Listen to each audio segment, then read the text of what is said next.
Eliza, Myra. Marriage is a covenant of faith and trust between a man and a woman. It requires openness of life and thought, freedom from doubt and suspicion, and commitment to speak the truth in love to one another. Marriage also is a covenant of hope that endures all things, and in which both husband and wife commit themselves to interpret each other's behavior with understanding and compassion, and to never give up trying to communicate with each other. Marriage, therefore, is a covenant of love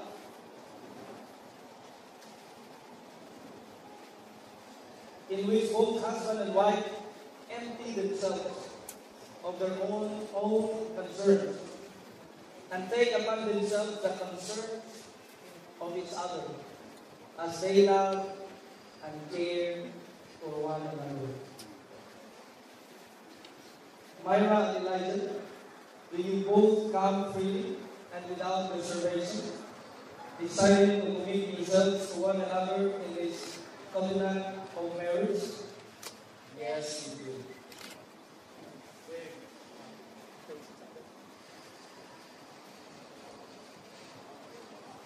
Elijah, will you have Myra to be your wedded wife, to live together in the covenant of marriage?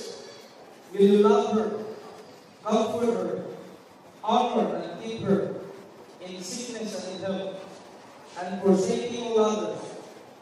Be faithful to her for as long as you both shall live? Yes, we do.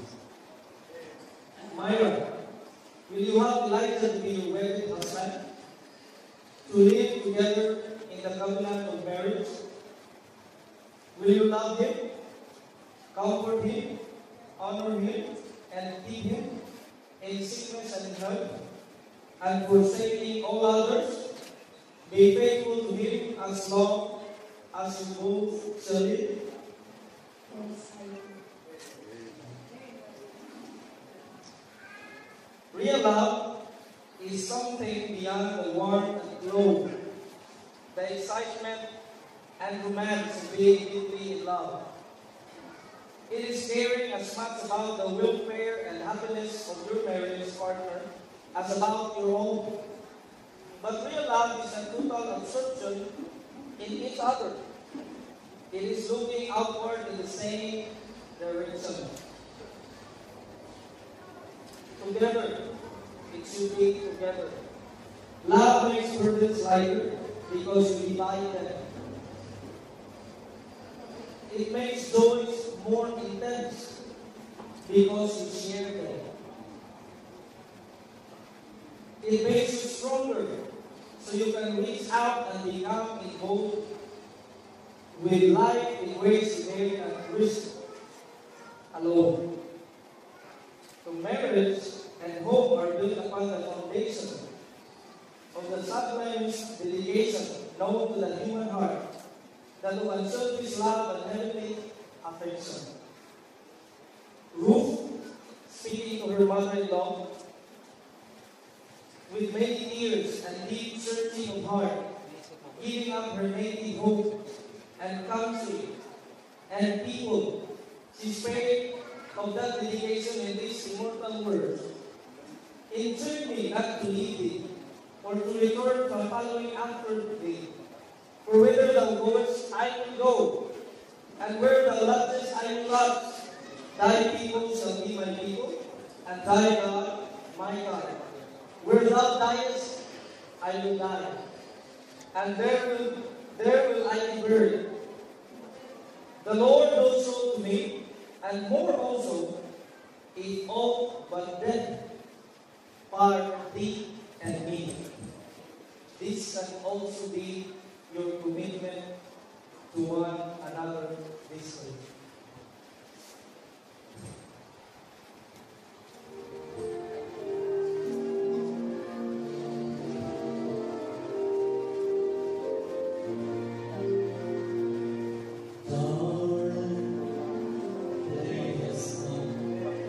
That we feel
Now this is the time where we will hear what is inside the heart of these two. So I'd like to ask Brother Elijah to give his vow from his heart, whatever it is that is in his heart, and let us hear, the witnesses hear of that vow. First of all, I would like to thank God.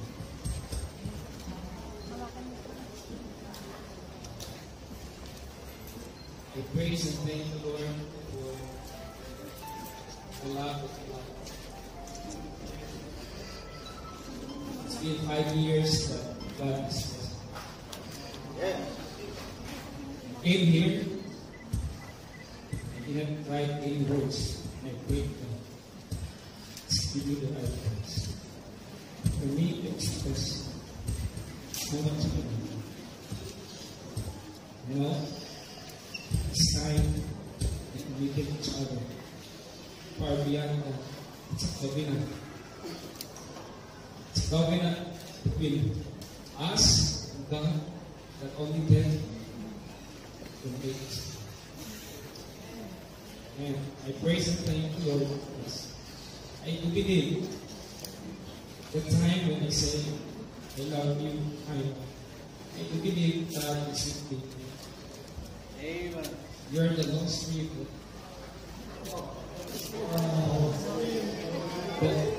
When I was still young boy, it was my desire to have a family. A godly family. I'm not afraid to have a family. because I praise and thank the Lord. My parents are there. I saw them how they love each other. Most importantly, the reason why I desire this thing because I said, Lord, before I die, I want to feel that kind of feeling. Because this covenant is a picture between Jesus Christ himself and the church. And with this, for me, it's so hard. I will just commit myself. But I praise and thank the Lord. I am Jesus Christ. Amen. That will control me. And I walk with you before Him, after Him. Amen.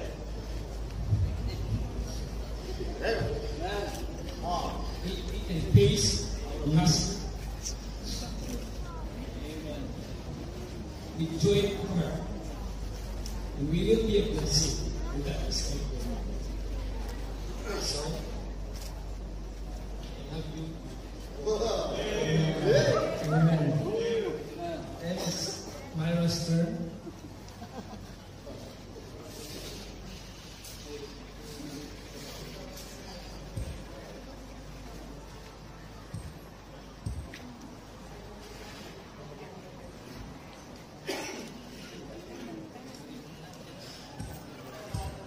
Elijah, in the presence of God, you have done me at times. I thank you today. Today, I am reminded of God's faithfulness in my life. It reminds me of it that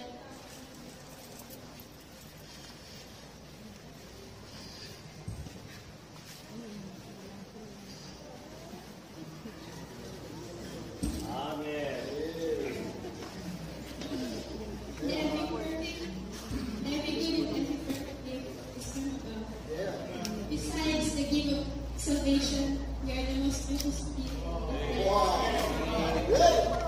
You will answer to my prayers, so I can always spend the rest of my life thanking God for giving me life, to send me His very best. I promise, by the grace of God, to be for you the helpmate that God intended for me. I will honor you as my spiritual head. I will follow you as a father can. I will cover you always with my prayer. I will work along with you in your side to support of God-given vision for a family. I know that along with the new choice God has given me, I will face new responsibilities that I cannot fulfill with my husband. But by God's grace and power, and His grace and power working within me, I decide to be trustworthy as your wife, to serve and to love in all circumstances, to submit to you, to allow God to use us to build a household for you. This is my solemn pledge to you and to God. Amen.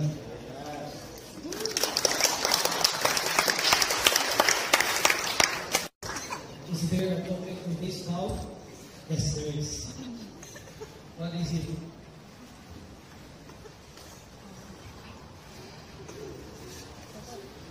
Ring.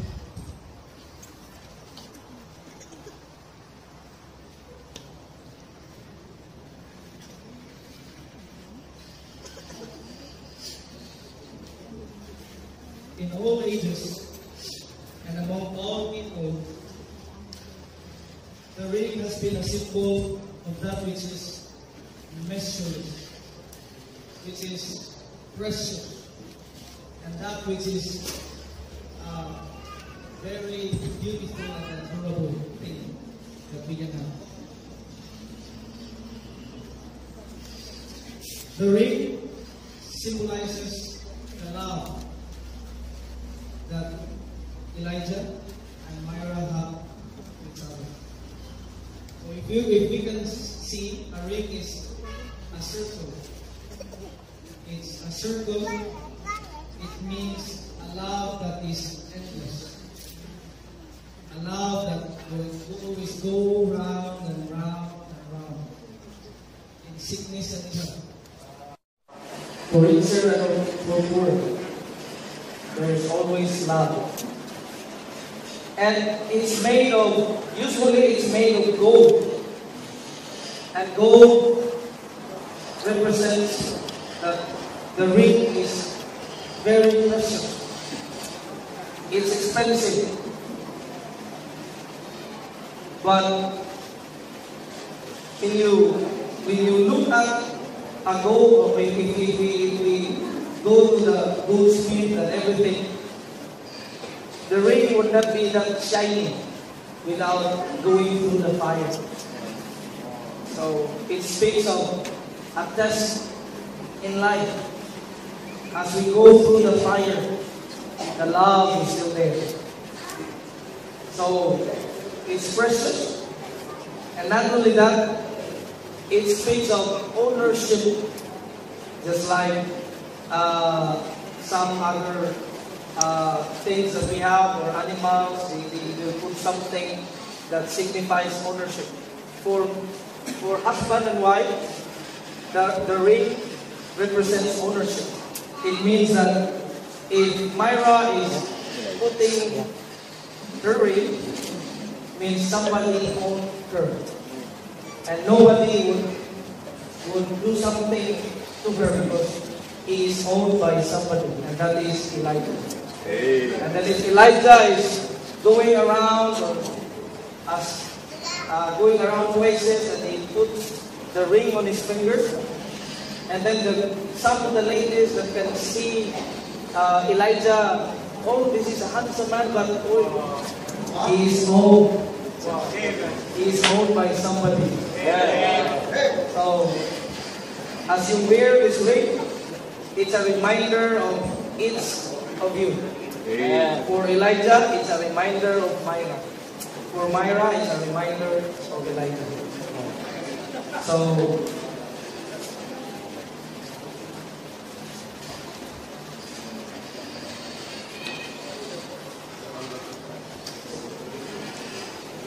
Elijah, you place the ring to Myra's finger, and please repeat after me. As a symbol of my vow, with this ring, I thee wed, with loyal love, I thee endow, all my worldly goods, with thee I share, and with them, I give you myself. Myra is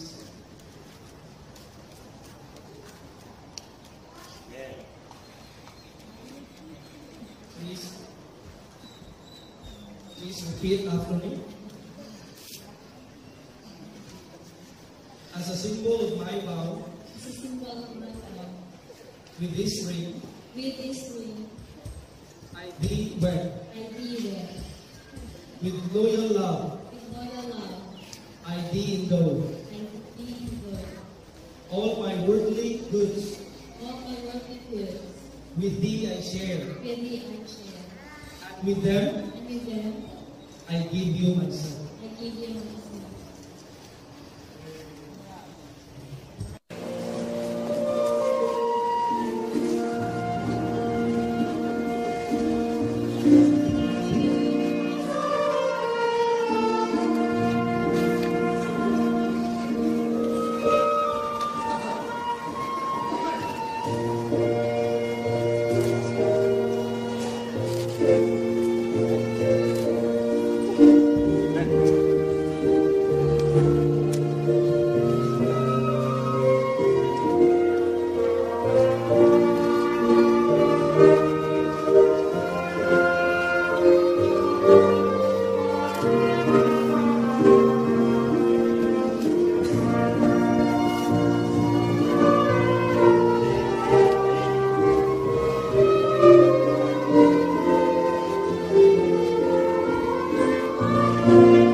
chapter 5, verses 21 to 31. Submitting yourselves one to another in the fear of God. Wives, submit yourselves unto your own husbands, as unto the Lord. For the husband is the head of the wife, even as Christ is the head of the church, and he is the Savior of the body. Therefore, as the church is subject unto Christ, so let the wives be to their own husbands in everything. Husbands, love your wives, even as Christ also loved the church, and gave himself for it, that he might sanctify and cleanse it with the washing of water by the word, that he might present it to himself a glorious church, not having spot or wrinkle, or any such thing, but that it should be holy and without blemish. So ought men to love their wives as their own bodies. He that loveth his wife loveth himself. For no man ever yet hated his own flesh, but nourisheth and cherisheth it, even as the Lord the church. For we are members of his body, of his flesh, and of his bones. For this cause shall a man leave his father and mother, and shall be joined unto his wife, and they two shall be one flesh. May God bless the reading of His Word. In the text that we read, Apostle Paul encourages us to submit ourselves one to another. Submit ourselves in reverence of Jesus Christ. So the word submit, translated literally, means to line up under or with. So we are encouraged to line up under the Lordship of Jesus Christ. And the way we display that allegiance is to submit to one another. So the Apostle Paul then went on to apply this principle to marriage by describing what the ideal marriage looks like. So this is the ideal marriage. Wives, submit to your husband as to the Lord, and husband, love your wives as Christ loved the church. So Apostle Paul first gave encouragement to the wives. He first tells wives that their relationship with their husband should mirror that of their relationship to Jesus Christ.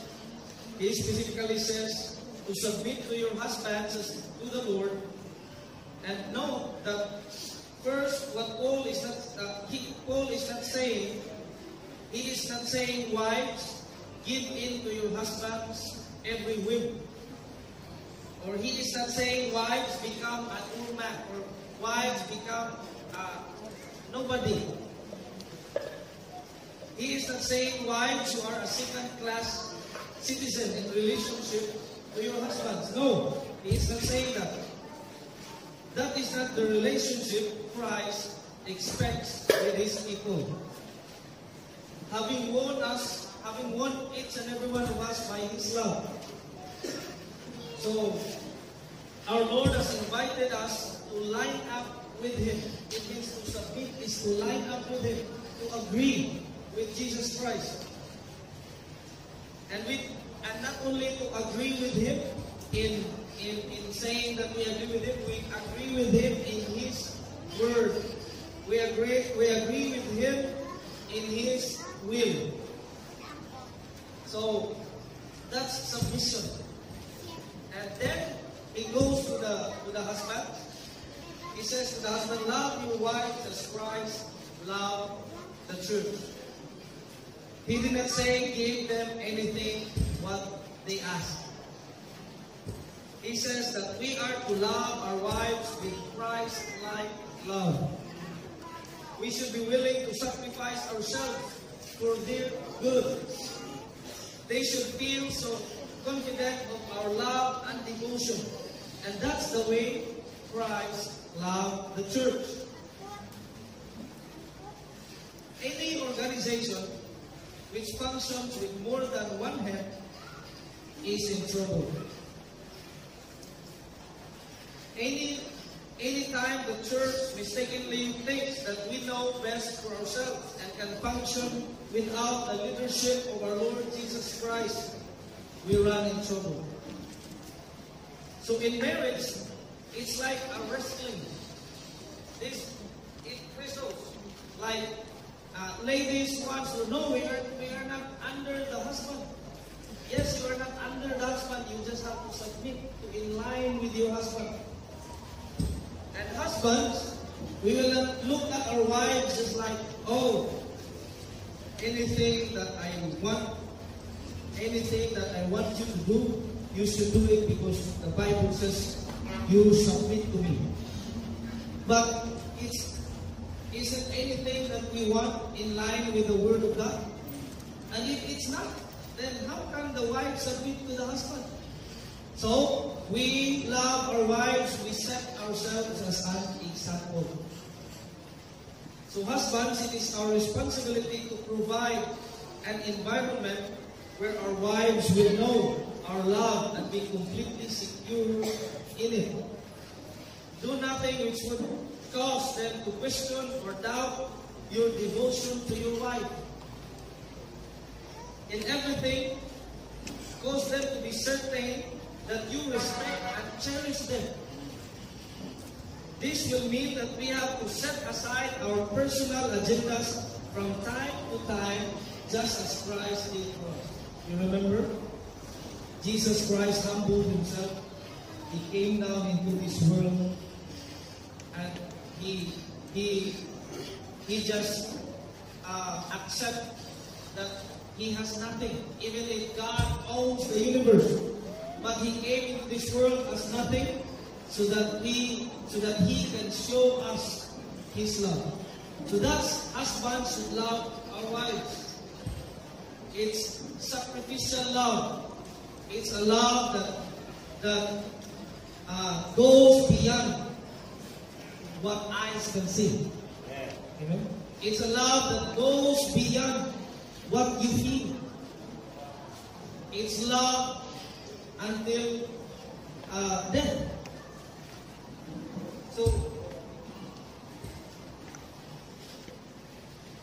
husbands, there are 100 ways for us to show and share our love and devotion for our wives. And we should convince our wives that we sacrifice something for her. So that's loving. Marriage is a picture of Jesus Christ and the church. So wives, show your husbands that you value them. Don't you know that men has different needs than women? Men likes to be, men needs significance. And women needs security. So, woman, make your husband as significant as can be in your married life. And husbands, make your wife secure. They need security. We need significance. So, as a good wife, we need to submit. And as a good husband, we need to love. Love the world. The world has expounded love in many ways. But it never hit the real note of love. The real note of love was hit when Jesus Christ died on the cross. That's real love. So Paul said it this way, submit one another out of reverence for Christ. So, I read a book and I will just have to paraphrase the words of President Kennedy of the United States. And Paul's encouragement would sound like this: ask not what your spouse can do for you, ask what you can do for your spouse. The same thing as the woman. It's both ways. It's the same. And then you will be amazed at how God will bless your relationship when you follow your rule and His will in your life. And if you're not here and you hear those words and you don't really understand, if you're here and you're not sure of your salvation or you know Jesus Christ showed to the world His love on the cross of Calvary. That the Bible says, whosoever believeth on Him should not perish but have everlasting life. On nhận ra là chưa đào tới đến chữ lao nụ và tao đến nên lao cứ ai mình chi va of God to make way. If you don't have Jesus Christ today, you need His love so that you can show your love to your husband or to your wife better than before. So, brethren, it's not only for Elijah and Myra. So we need to love our wives as men, and women, submit to your own husband. Be in line with your own husband. Amen? I ask all the sponsors to please stand. All the sponsors. Only the sponsors. And Pastor Paul Tatanao, as you stand, it means like you pray with us here in front. Pastor Paul Tatanao will pray the prayer of dedication.